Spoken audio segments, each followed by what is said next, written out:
Hi from Bug Eye Guys. This is very exciting. This is car 505, AN5L 505.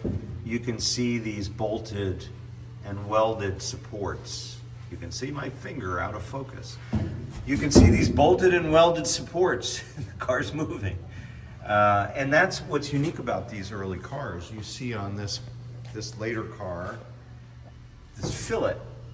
You see that piece that runs the whole length that goes back, and that's because the early cars were too soft in the back, and they had to go back into production and build this up and make this rolling change in their production to reinforce the rear wheel arches. And these early cars are easy to identify their authenticity because of those welded and bolted supports. If you look inside the wheel arch, you can also see these rivets here, or they're the end of the captive bolts that are holding that together.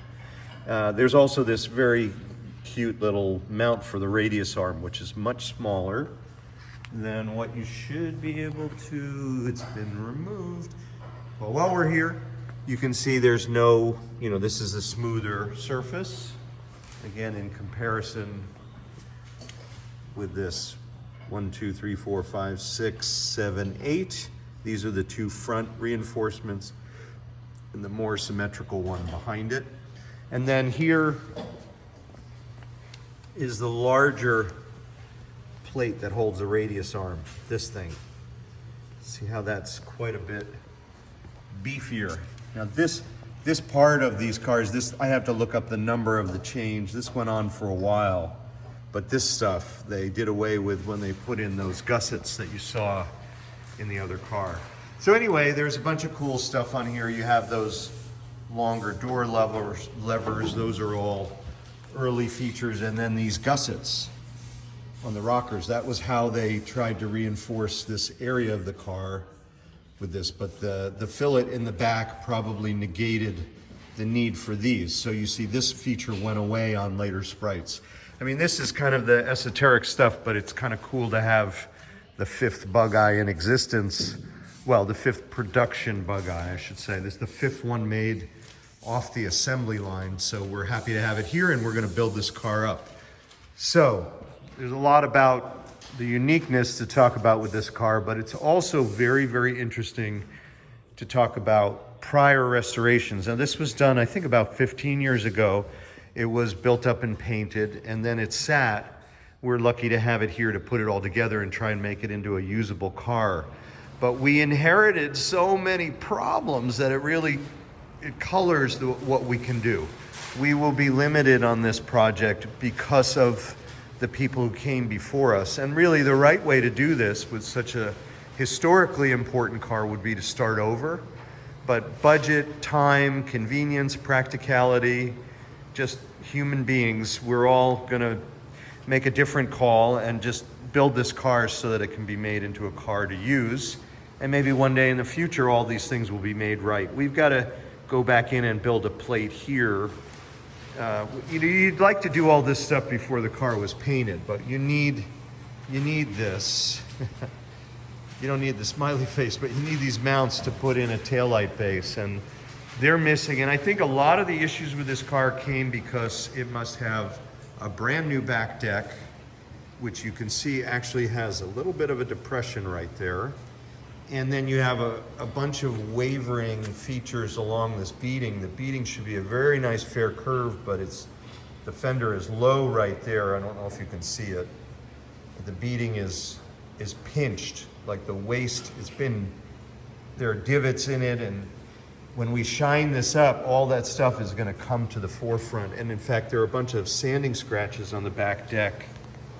You may be able to see them. There's a bunch of lines here, and the paint has sort of shrunken into those lines. And once we sand and buff this back deck, that's all going to come more to the forefront. So we're limited by what we can do because of the past restorers' work. And here are a couple other features. I like to make these videos because there are a lot of you out there watching who are building your own cars. They may look like this one next to it. You're in the preparation phase, getting it ready to paint. And you gotta be looking for this stuff then, not after it's painted, because our hands are tied. We have to put our name on this car and we would not do this. This door gap from a finger width here down to a fingernail width is wrong. They either didn't get the fender on properly, or this rear end sagged, not because of the reinforcement issues we talked about, but it may have been rusty, or they put new rocker panels on, but we know they did that,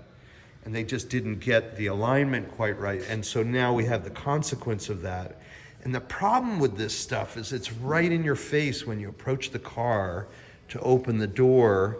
This is where your hand goes, right here. This is where your eye goes, right here. And so this is the wrong place to have that kind of gap. Here's that other issue we talked about where the back deck has been replaced, and we have a divot right here. We have no crisp edge where this cockpit trim has to be attached. We've got to sight this and get it in the right place so that we have some semblance of a presentable rim. And again, very visible part of the car. The tonneau will cover this, but we don't want to rely on the tonneau to hide bad workmanship. And unfortunately, this divot is so pronounced, there's no real way to hide that. There's also an issue here where they didn't make a fair enough curve, and the cockpit trim has got to fill this void, and this air gap is always going to show. Not too bad on this side, but check out the driver's side.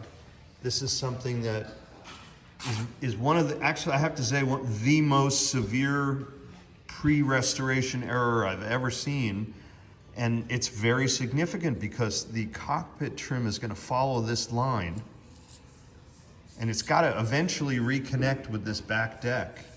And we've got a square edge here, so we either have to cut this whole piece off and make a new radius and fabricate a custom cockpit trim piece that would follow a longer curve here, or we've got to make a fillet that would go in the body right here to fill this void.